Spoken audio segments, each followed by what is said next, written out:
do do do reggaeton reggaeton do do do do reggaeton reggaeton do do do do reggaeton reggaeton do do do do reggaeton reggaeton. Man, reggaeton music really makes you want to move.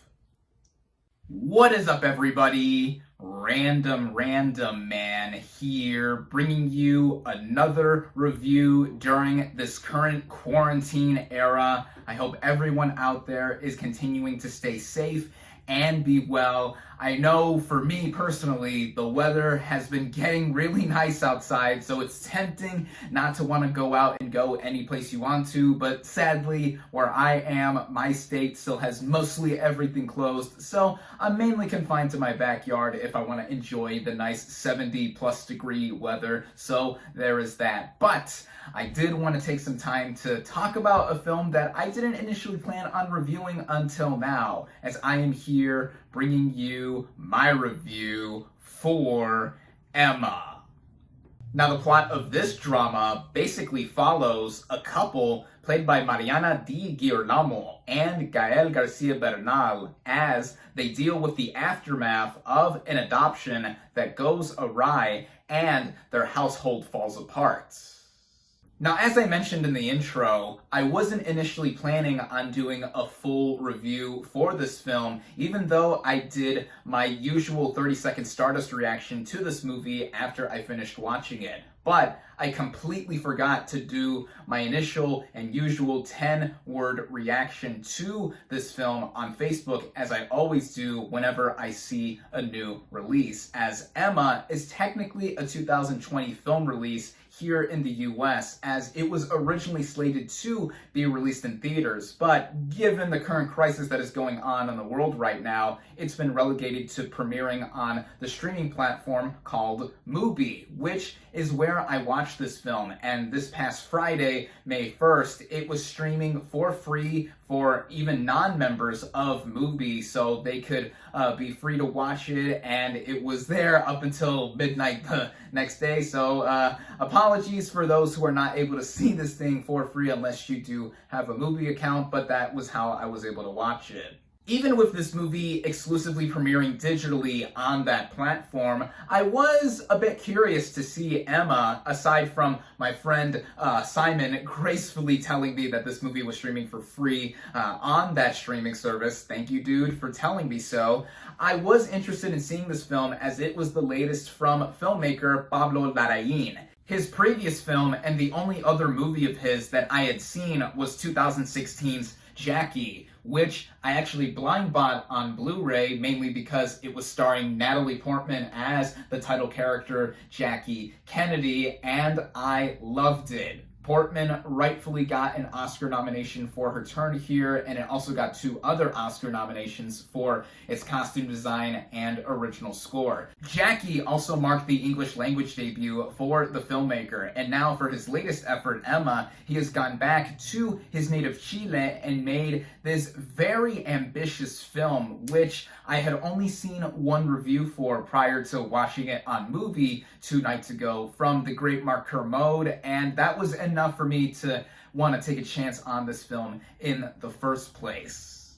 Starting out with the cast and their performances, we have Mariana Di Girolamo as our title character, Ema. She is this dancer who is a part of this reggaeton dance troupe, while also being a dancer for her husband, played by Gael Garcia Bernal, who is this choreographer for this very avant-garde kind of troupe, and is very different to what Ema loves in her deepest passion for reggaeton.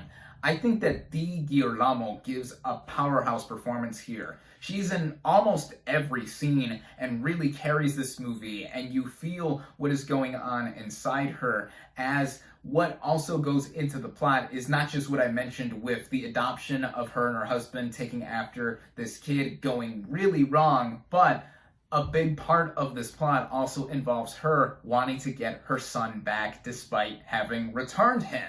And that motivation, on top of the nuances of her performance here, make her such a captivating watch. Also, with her being a skilled dancer in her own right, given that she's a character who's a part of this dance troupe. The intensity and literal free-flowing nature of her performance also goes with the relationship with her husband, as played by Gael Garcia Bernal. I love this actor. I've seen him in quite a few projects beforehand, also in the Spanish language, and he's actually a frequent collaborator with Pablo Larraín. I have not seen their previous films, No en Neruda, but after having seen Jackie and Emma, I do want to go back and experience more of the filmmaker's work. But with Bernal's performance in this film, him and Emma is quite a contrast to what Di Girolamo does with her performance. Both of them, I think with the chemistry or lack thereof that they have, they work off of each other to a really investing degree. As I said, he is this choreographer for this very avant-garde kind of dance troupe that Emma is also part of. However, on top of feeling guilt over the returning of him and his wife's adopted son, he hates reggaeton music. There's this one great scene where he goes off on his wife and two of her friends from the dance troupe and is ranting and saying how it's ruining the construct of what's there living in Chile where they are. It's gold. It's gold right there, showing off how much of an intense actor Bernal can be, especially in this film, and bouncing off of Di Girolamo and her performance. These two really do give some excellent turns here. The writing of this film sets up an interesting concept for the rest of the movie to go by. As I already explained, we are dealing with a couple who has just experienced this adoption gone awry. The big thing with how the story is playing out, though, is that it is very much an aftermath film, as Mark Kermode mentioned in his own review for this movie. And that's a perfect description of this film, because we never see the incident that causes the couple to return their adopted son. We are then taken on this journey, which is very much a sensory experience where Emma, doing what she has to do and not caring who she blows over in the journey to get her son back, is something that is quite unique, and I haven't experienced a film like this in quite a while. Much like the title character herself in liberating her own personality and just doing what she has to do to get her son back, the movie itself is very loose in its structure and only gives us certain bits of information when it feels like it is necessary to express a certain moment or kind of plot thread that is going on throughout. In fact, when the movie begins, its opening shot is holding on this traffic light during dawn or dusk. I believe it's dawn though, and it's been set on fire. That's a pretty striking image to start the movie on, and then the camera pans back and then it's revealed that our title character is right there standing in front of it while wielding a flamethrower, implying that she is the one who set that traffic light on fire. And then the rest of the plot goes on from what is given to us and explained with what happened with the adoption gone awry.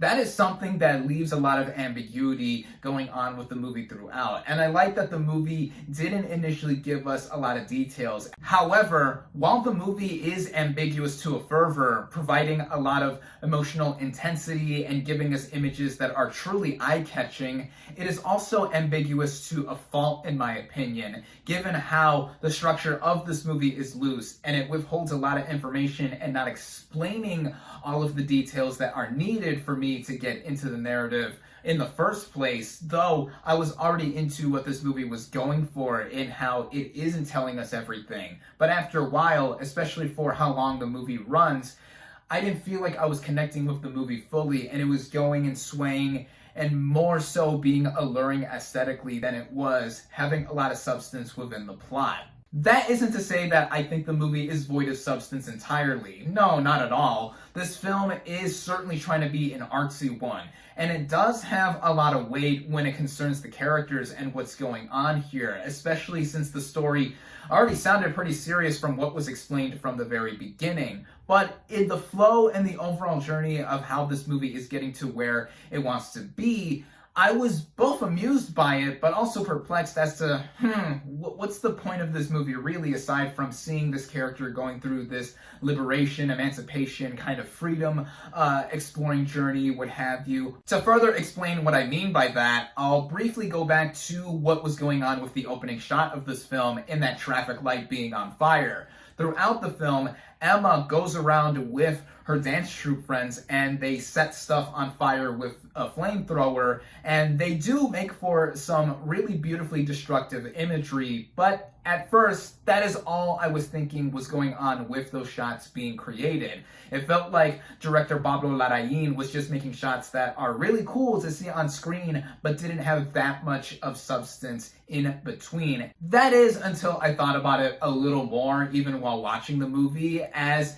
it has to do with the actual arc that Ema was going through in being liberated, not just from her husband and also trying to get their adopted son back, but also just with the overall rhythm and rhyme of the film. And there's one moment in the film where a specific object is set on fire that directly contributes to how the narrative does progress. But with everything else and what I was thinking at first, and still kind of do to an extent right now, I was struggling to figure out some of the purposes with what was going on with the movie visually, as beautiful as it is throughout. And this brings me to some of the technical merits of the movie that I haven't mentioned. A lot of the visual storytelling, from what I was able to grasp of it, had me entranced by the movie visually, even with the dance choreography with Ema and her dance troupe friends. Like, they are all really talented and they know how to move, and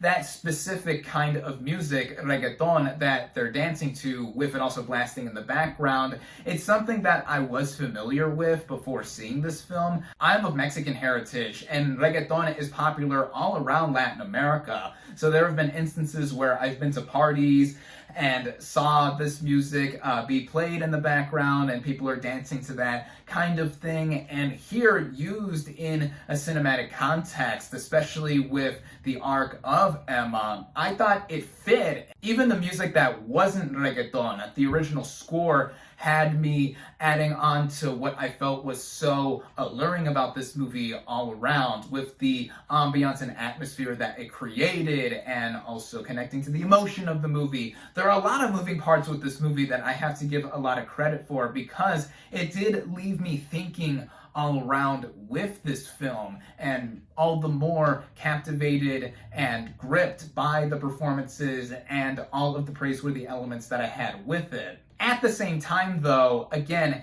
it left me a little lost while watching certain moments of the movie, and when it all wrapped up by the end, it left me pondering all the more. Having had a couple nights to sleep on it and think about this movie more and more, I gotta say that it really hasn't left my head in between the time frame of finishing this movie up and up until now, currently reviewing this movie in front of you all. And I'd say that I appreciate this movie more and more. Its thematic elements present and the deconstruction of what is going on here overall in the realm of family, and even what it is to be free within your own self and in the outside world too, have really stuck onto me and had me think about this movie a lot more than I initially expected. And couple that with all the technical merits that I said with this film and how it is visually. There are some truly breathtaking shots here, like the shot with the sun in the background of the dance troupe that Bernal's character is choreographing and everything like that. Like, woof, yeah, those are some of the most beautiful images I've seen in a movie all year thus far, even with the few movies that I have seen and reviewed in 2020 up until this point. All of that just left for a movie that is undoubtedly unique, and it's certainly not going to be for everyone as well. As I said, I found myself not knowing what to fully think of this movie right away. And even with thinking about it more and more, I'm still not sure what I'm going to think about this film unless I do a full, proper rewatch of it. And I think this film could benefit from further analysis. So I'm going to recommend this movie in two ways. The first way comes in the film fan perspective, in how if you're super open to these kinds of art films, or ones that have ideas that are very ambitious and they go for a lot of ambiguity while also being creative on an aesthetic front, this movie is worth watching and you'll definitely get quite a bit out of it. On the other hand, in the second way I would recommend this film, if you're just somebody looking for something to watch involving this setting of gorgeous Chile. I would love to visit there one day. Or just with this director, if you're not familiar with Larraín, this is something I would cautiously recommend, and I would set your expectations accordingly as to what is going on with this movie. As for me though, right now in this current moment, I'm gonna bump up my rating for this film a little bit upward from my initial Stardust reaction to this film, as I do find myself liking it more than I haven't, even with everything that I have said, and it not being fully clear to me what this movie is about. But that is the power of cinema, whether it is clear to us from the get-go or it leaves us thinking, just like this film has made me do. My final verdict for Ema is 3.5 out of 5 stars.